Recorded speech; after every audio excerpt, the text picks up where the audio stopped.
I can still remember. I can still remember riding in the car with my parents.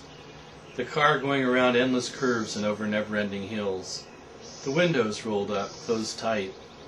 No drafts or windbreaks. The cigarette smoke permeating every breath. A queasy feeling engulfed my stomach. My eyeballs rolled in their sockets while I gasped for air. I turned green and vomited out the side window. And I remember the conversation as clearly as I remember the tread on the wheels, whirring on the asphalt of winter highways, the slick black ice, the patches of snow, the cold, bleak days.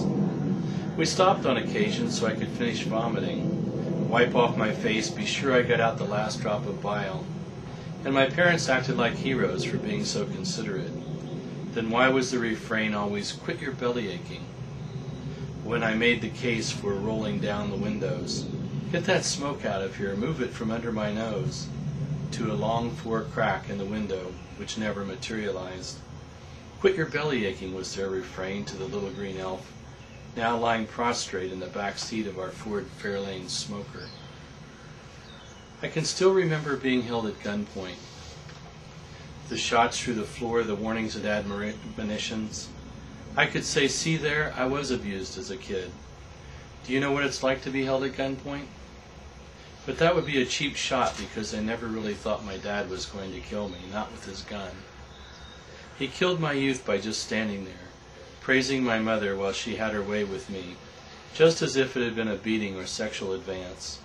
She restrained me. She told me white was black, black was blue. She hadn't said what she just did say. She hadn't done what she just did do. She hadn't borrowed my money and then lied about it ever existing. Restrictions were commonplace, criticism plentiful. For years, whenever we met, no matter how long the absence, her conversation would always start with something she had just noticed was wrong with me. My beard, my haircut, my weight. In her later years, we bought her a dog. She kept him confined in a cage barely bigger than his carcass. He barked for his freedom, but confinement prevailed. When he finally got out to relieve himself, even as a younger dog, he would often stumble, uncertain on his feet, unsteady in his balance. There was nothing wrong with him except that he had had the treatment, the grist of my youth, that raunchy, acrid, debilitating grist of my youth, every disheartening aspect of which I can still remember.